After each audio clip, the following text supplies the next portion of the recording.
और जो crude mission जाएगा, आपको ध्यान है कि चंद्रयान-3 बहुत ही एक सफल मिशन था।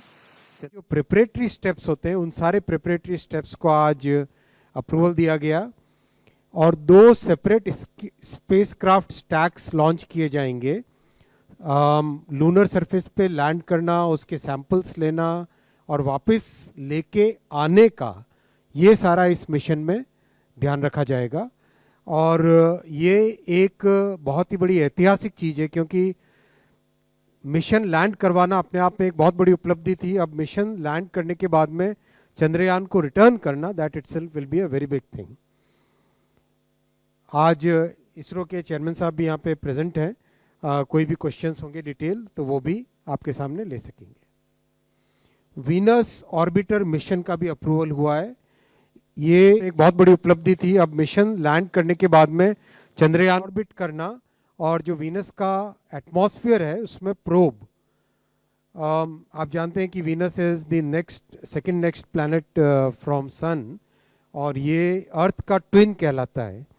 अर्थ का ट्विन कहलाता है और वहाँ की बहुत सारे कैरेक्टरिस्टिक्स हैं जिसको स्टडी करने से कई साइंस एंड टेक्नोलॉजी की फंडामेंटल रिसर्च में इसका बेनिफिट होता है। थर्ड अप्रूव किया गया Gaganyaan follow on and development of our first अंतरिक्ष स्टेशन, स्पेस स्टेशन। ये प्रोग्राम जो पहले प्रोग्राम अप्रूव हुआ था उसको काफ़ी मल्टीप्लाई करके, काफ़ी बड़ा करके किया गया है। अब इसकी कॉस्ट 20,000 करोड़ की है और सारे के सारे जो मॉड्यूल्स इसके लिए डेवलप करने हैं वो सारे इसके अंदर इंक्लूड हुए हैं। और चौथा मिशन अप्रूव हुआ है नेक्स्ट जनरेशन लॉन्च व्हीकल। अभी जो लॉन्च व्हीकल है वो 10 टन के लोड को, पे लोड को लेके जाता है। उसको 30 टन करने के लिए और उसमें नई टेक्नोलॉजीज जो आई हैं उन सबको लगाने के लिए ये मिशन अप्रूव हुआ है।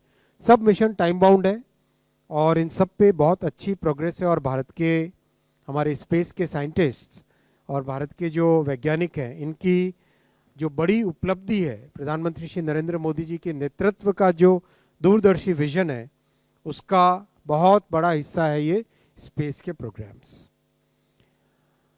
साथियों, मैं इसके बाद में सेकंड पॉइंट पे आऊँगा। आपने देखा कि किसानों के लिए, अन्नदाताओं के लिए एक के बाद एक नए प्रोग्राम प्रधानमंत्री श्री नरेंद्र मोदी जी की अध्यक्षता में कैबिनेट ने, एनडीए सरकार ने अप्रूव किए। और उसी कड़ी में आज एनपीके फर्टिलाइजर्स के लिए सब्सिडी, उसके लिए 24,475 करोड़ रुपीस का एलोकेशन किया है। आप सब जानते हैं कि मार्केट की जो मूवमेंट्स होती है, दुनिया भर में जो डिसरप्शन एक सप्लाई चेन में चल रहा है, प्लस मिडिल ईस्ट में कॉन्फ्लिक्ट है, रशिया यूक्रेन में कॉन्फ्लिक्ट है, उन सब को देखते हुए जो प्राइस में बहुत एक ग्लोबल प्राइसेस में जो डिसरप्शन आया हुआ है, उससे हमारे किसान कैसे टोटली अनअफेक्टेड रहे, कैसे अफोर्डेबल प्राइस पे फर्टिलाइज़र मिलता रहे, इसलिए आज कैबिनेट में न्यूट्रिएंट बेस्ड सब्सिडी 24,475 करोड़ की अप्रूव हुई है और फाइनेंशियल बर्डन किसानों पर से कम होगा। और दूसरी एक बड़ी बात है कि न्यूट्रिएंट बेस्ड करने से किसान अपने फार्मलैंड पे, अपने खेती के प्रोग्राम में बैलेंस्ड यूज ऑफ फर्टिलाइजर्स कर सकते हैं। एनपीके और एस, इन चारों के चारों न्यूट्रिएंट्स को अगर ढंग से इस्तेमाल में लें तो उसमें खेती में बैलेंस एक आता है। तीसरा बड़ा फैसला लिया गया है किसानों की इनकम के प्रोटेक्शन के लिए अन्नदाता आय संरक्षण अभियान, पीएम आशा। तो देखिए, अभी तक टेक्नोलॉजी की दिशा में, साइंस की दिशा में किस तरह से भारत ने कदम बढ़ाए हैं उसका जिक्र अश्विनी वैष्णव कर रहे थे, क्योंकि 100 दिन का कार्यकाल सरकार का पूरा हुआ